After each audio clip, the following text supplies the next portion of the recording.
આજે 1 મહિનો થયો ગાંધીધામમાં 300 મહિલાઓની સાથે યુવાનો, વડીલો, તમામ લોકો આ મહાનગરપાલિકા ગાંધીધામ કચેરીની સામે ધરણા ઉપર બેઠા છે ઘર મેળવવા માટે। જે સરકાર છેલ્લા 11 વર્ષમાં નારો લગાવી રહી છે કે ભાઈ અમે ઘર વિહોણાને ઘર આપશું, તો આ 300 મહિલાઓ સાથે બુઝુર્ગોને આપણે ગણતરી કરીએ તો હાલ અહીંયા કને 400 થી 500 લોકો ધરણા ઉપર 1 મહિનાથી બેઠા છે ઘર મેળવવા માટે। 6 થી 7 મહિના પહેલા આ લોકોના ઘર તોડી નાખવામાં આવ્યા છે દબાણના નામ ઉપર, અને ઘર મેળવવા માટે બેઠા છે ને। મોટી વાત એ છે કે તમામે તમામ હિન્દુઓ છે, હિન્દુઓની કહેવાતી હિન્દુઓની સરકાર હિન્દુઓના મકાન તોડ્યા છે, અને મહિના દિવસથી આ મહિલાઓ અહીંયા કને ધરણા ઉપર બેઠી છે। આ હિન્દુઓની સરકારને હિન્દુ મહિલાઓની પીડા દેખાતી નથી। અહીંયા કને બુઝુર્ગ બેઠા છે ધરણા ઉપર, આ તમામે તમામ હિન્દુઓ છે।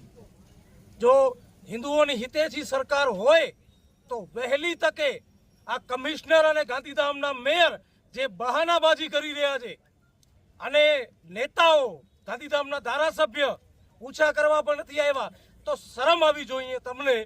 અને અહીંયા કને પૂછા કરવા માટે ધારાસભ્યને આવવું જોઈએ। મેયર અહીંયાથી રોજે રોજ નીકળી જાય છે, તો 2-4 દિવસે બહેનોની વાતો સાંભળવા માટે મેયરને પણ આવવું જોઈએ। મેયર પોતે મહિલા છે, અને દુઃખની વાત છે કે હિન્દુઓ બધા ધરણા ઉપર બેઠા છે ઘર મેળવવા માટે, જે સંવૈધાનિક અધિકાર છે।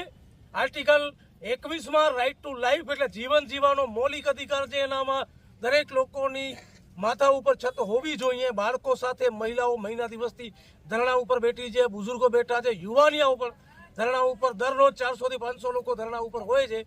મારી માંગ છે સરકાર પાસે કે વહેલી તકે આ તમામે તમામ લોકોને પ્લોટ ફાળવણી કરવામાં આવે સરકારી યોજના તળે। અને કમિશનર સાહેબને આજે મળવા ગયા તો કમિશનર સાહેબ કહે છે એવી કોઈ યોજના નથી, યા તો કમિશનર સાહેબને ખબર નથી અથવા યોજના નથી, તો સરકાર યોજના બનાવે અને તમામ લોકોને પ્લોટ ફાળવણી કરવામાં આવે વહેલી તકે, એ માંગ છે। અન્યથા આજે મહિનો દિવસ થયો છે, આવનારા દિવસોમાં આ આંદોલન ઉગ્ર પણ બની શકે છે, અને હજારો લોકો આ આંદોલનમાં જોડાશે એવી મને પૂરેપૂરી આશા છે। અને ગાંધીધામની જનતાને પણ વિનંતી કરું છું કે વહેલી તકે તૈયાર રહેજો। અહીંયા કને બેઠા છીએ એટલા માટે તમારા ઘર બચ્યા છે, નકર તમારા પણ ઘર તૂટવાના છે।